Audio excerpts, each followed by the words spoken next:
Shalom saudara-saudara yang dikasihi oleh Tuhan Yesus Kristus. Salam jumpa kembali bersama Renungan Kristen, Blessed to be a blessing, diberkati untuk menjadi berkat. Sebelum kita membaca dan merenungkan kebenaran firman Tuhan, kita mohon pimpinan Roh Kudus untuk memampukan kita, untuk kita bisa mengerti, memahami firman-Nya, dan melakukannya dalam kehidupan kita setiap hari. Mari berdoa. Bapa di sorga, kami bersyukur untuk kesempatan yang Tuhan berikan bagi kami untuk mendengarkan firman. Kami mohon tuntunan kuasa Roh Kudus untuk membuat kami mengerti dan memahami firman-Mu dan memampukan kami untuk melakukan firman-Mu dalam hidup kami. Di dalam nama Tuhan Yesus kami berdoa dan mengucap syukur. Haleluya. Amin. Firman Tuhan saat ini terdapat dalam Yesaya pasal 43 ayat yang keempat. Demikian firman Tuhan, oleh karena engkau berharga di mataku dan mulia, dan aku ini mengasihi engkau, maka aku memberikan manusia sebagai gantimu dan bangsa-bangsa sebagai ganti nyawamu. Tema kita pada hari ini yaitu You are precious, atau engkau berharga. Bukan kata dunia, bukan kata manusia, tetapi kata firman Tuhan, engkau berharga dan mulia. Saudara-saudara, jangan pernah tanggapi apa kata dunia. Perkataan dunia terkadang membuat kita down, terkadang membuat kita kecewa, terkadang membuat kita putus asa. Dunia mungkin berkata kita tidak berharga karena dunia melihat kekurangan-kekurangan yang ada pada diri kita. Dunia mungkin berkata kita tidak bernilai karena melihat kelemahan-kelemahan kita. Dunia mungkin berkata kita tidak mampu karena melihat keterbatasan kita. Tetapi firman Tuhan berkata, siapapun kita, bagaimanapun keadaan kita, kita berharga di mata Tuhan dan mulia. Saudara, berharga di mata Tuhan artinya kita memiliki nilai atau bernilai di mata Tuhan. Dan istilah mulia artinya memiliki kehormatan. Jadi saudara, berharga di mata Tuhan dan mulia artinya kita ini bernilai dan terhormat di hadapan Tuhan. Nah, saudara-saudara yang dikasihi oleh Tuhan Yesus Kristus, berharga di mata Tuhan yang pertama itu karena kita diciptakan oleh Allah. Jadi Allah sendiri yang menciptakan kita. Dia membentuk kita dengan tangannya. Kan itu dikatakan kita ini masterpiece Allah atau karya agung Allah. Tuhan tidak berkata berfirmanlah jadilah manusia, tidak. Tetapi berfirmanlah Allah, baiklah kita menjadikan manusia. Kejadian 1 ayat yang ke-26. Kemudian Allah membentuk manusia dari debu tanah. Allah bekerja menciptakan manusia. Dikatakan dan menghembuskan nafas hidup ke dalam hidupnya, dan jadilah manusia makhluk yang hidup. Kejadian 2 ayat yang ke-7. Saudara, kita diciptakan, kita dibentuk oleh Tuhan melalui tangannya yang kudus. Karena itu kita berharga di matanya. Kemudian yang kedua, kenapa kita berharga? Karena kita diciptakan segambar dan serupa dengan Allah. Kejadian pasal 1 ayat yang ke-26. Dan di ayat 27 mengatakan, maka Allah menciptakan manusia itu menurut gambarnya, His own image. Gambar dan rupa Allah di sini tidak dimaknai sebagai bentuk fisik, tetapi gambar dan rupa Allah berbicara mengenai esensi dalam diri Allah. Dan saudara, itulah lebih kepada sifat dan otoritas Allah. Memiliki sifat kekekalan, eksistensi yang tidak berhenti keberadaannya, dan mempunyai kesadaran tentang keberadaan diri sendiri. Itulah manusia. Karena itu saudara-saudara dikasihi oleh Tuhan, kita tahu bahwa kita ada. Kita mempunyai perasaan atau emosi dan kita bisa berpikir. Berbeda dengan ciptaan yang lain. Hewan tidak memiliki perasaan, mereka tidak memiliki emosi dan tidak berpikir. Saudara, Allah adalah Allah yang berpribadi.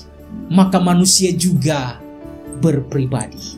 Allah adalah Allah roh, dan manusia juga memiliki roh. Karena itu kita manusia memiliki keunikan di dalam diri kita masing-masing. Kita berharga karena kita diciptakan menurut gambar dan rupa Allah. Kemudian yang ketiga, Mengapa kita berharga di mata Tuhan? Karena kita unik, karena kita berbeda, dan karena kita spesial. Masing-masing kita tidak sama, saudara, memiliki keunikan sendiri-sendiri setiap manusia. Saudara, dalam sensus penduduk tahun 2020 ada sekitar 7,7 miliar penduduk di dunia. Dan dari 7,7 miliar itu tidak ada satupun yang sama. Ya, muka boleh sama, tetapi pribadi berbeda. Orang kembar pun tidak sama, saudara. Walaupun memiliki fisik yang sama, muka yang sama, tetapi memiliki pribadi yang berbeda. Itulah keunikan dari ciptaan Tuhan, yaitu manusia. Karena pribadi hanya dimiliki masing-masing orang. Masing-masing kita diciptakan Tuhan sempurna di hadapan Tuhan. Nah, saudara, kesempurnaan ciptaan Allah sekali lagi bukan berbicara masalah fisik, tetapi berbicara tentang esensi atau hakikat dari diri kita sendiri. Karena itu dunia menilai tidak berharga karena dunia hanya melihat fisik, hanya melihat keterbatasan dan kekurangan kita. Tetapi saudara-saudara, ada satu istilah yang mengatakan nobody's perfect. Seperti lagu Jessie J, ya? Nobody's perfect. Tidak ada seorang pun yang sempurna. Kenapa? Karena dosa telah menodai dan menghancurkan kesempurnaan itu. Yang sebenarnya pada dasarnya manusia adalah ciptaan yang sempurna, tetapi dosa menghancurkan. Nah, saudara dikasih oleh Tuhan, kenapa kita berharga? Karena kita unik, karena kita spesial, kita berbeda, dan kita sempurna di hadapan Tuhan. Kemudian yang keempat, karena kita bernilai kekal. Sifat Allah dalam diri Allah adalah kekal. Dan sifat Allah dalam diri kita itulah juga kekal. Makhluk ciptaan Allah yang memiliki roh. Allah menghembuskan nafasnya kepada manusia. Artinya secara fisik kita bisa mengalami kematian di dalam dunia ini, tetapi roh kita akan tetap ada sampai pada kekekalan bersama dengan Allah. Karena dia menghembuskan nafasnya, rohnya dalam diri manusia. Kemudian yang kelima, kenapa kita berharga?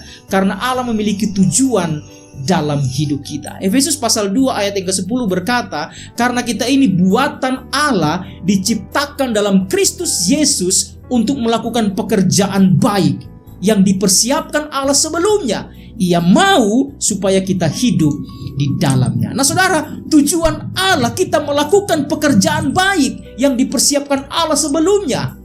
Apa pekerjaan baik itu? Atau hal-hal yang baik apakah itu? Pekerjaan baik yaitu berbicara mengenai melakukan perintah Allah dan menghasilkan buah. Hidup berjalan dalam rencana Tuhan.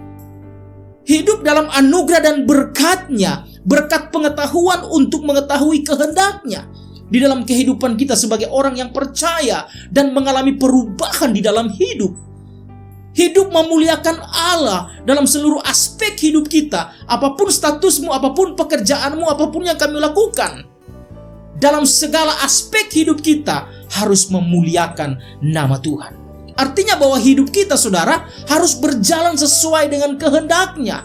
Lewat perkataan, lewat pikiran, lewat perbuatan yang patut diteladani. Dan dengan ketekunan di dalam kekudusan Allah. Karena itu dikatakan Allah mau kita juga hidup di dalamnya. Dalam apa? Dalam perbuatan-perbuatan baik kita. Nah, saudara dikasih oleh Tuhan Yesus Kristus, bukti kita berharga di mata Tuhan. Dikatakan Allah akan menggantikan manusia dan bangsa-bangsa sebagai ganti nyawamu. Oh, luar biasa, saudara. Dalam konteks perjanjian yang baru, saudara, Kristus mau menggantikan kita di atas kayu salib. Karena kita begitu berharga di mata Tuhan. Karena Dia ingin menyelamatkan kita dari hukuman yang kekal. Karena itu saudara-saudara yang dikasihi oleh Tuhan, jangan merasa bahwa engkau tidak berharga. Tetapi saya kan orang berdosa. Saya sudah melakukan banyak dosa. Saya tidak layak di hadapan Tuhan. Saya najis, saya hina, saya kotor, saya tidak sempurna. Saudara dikasihi oleh Tuhan, memang kita manusia sudah jatuh di dalam dosa. Dan dosa menghancurkan kekudusan, kesempurnaan kita. Memang kita najis, memang kita kotor, kita hina, tetapi Tuhan yang kudus, Dia yang suci, yang penuh belas kasihan, Dia mengangkat kita dari semuanya itu. Haleluya, saudara. Karena itu hanya datang kepada Tuhan. Firman Tuhan sudah berkata, engkau berharga di mataku dan mulia. Apapun yang menjadi kesalahan, pelanggaran, dan dosa kita, Allah di dalam nama Tuhan Yesus Kristus selalu terbuka dan menantikan kita datang kepadanya. 1 Yohanes 1 ayat 9 berkata, jika kita mengaku dosa kita, maka Ia adalah setia dan adil, sehingga Ia akan mengampuni segala dosa kita dan menyucikan kita dari segala kejahatan. Nah, saudara-saudara dikasihi oleh Tuhan, bagi saudara-saudara juga yang merasa memiliki kelemahan, kekurangan, mungkin secara fisik saudara, Allah tidak memandang semuanya itu. Tetap engkau adalah sempurna dan berharga di matanya. Jangan pernah merasa minder dengan hidupmu. Jangan pernah merasa malu dengan keadaanmu, dengan kondisimu, apapun itu saudara. Sekali lagi firman Tuhan berkata, engkau berharga di mataku dan mulia. Biarlah firman Tuhan ini menolong kita, menyadarkan kita, memampukan kita untuk berpikir. Kita berharga di mata Tuhan. Tuhan Yesus memberkati kita semua. Mari kita berdoa. Bapa di surga, terima kasih untuk firman-Mu. Mengingatkan kami, menyadarkan kami bahwa kami berharga di mata Tuhan dan mulia. Terima kasih untuk firman-Mu. Terima kasih untuk kasih setia-Mu Tuhan. Engkau Allah yang mau menggantikan kami di atas kayu salib. Untuk kami orang yang berdosa. Tapi Engkau menganggap kami berharga di mata. Terpujilah nama Tuhan, kami bersyukur untuk firman-Mu. Di dalam nama Tuhan Yesus kami berdoa. Haleluya. Amin. Tuhan Yesus memberkati kita semua. Shalom.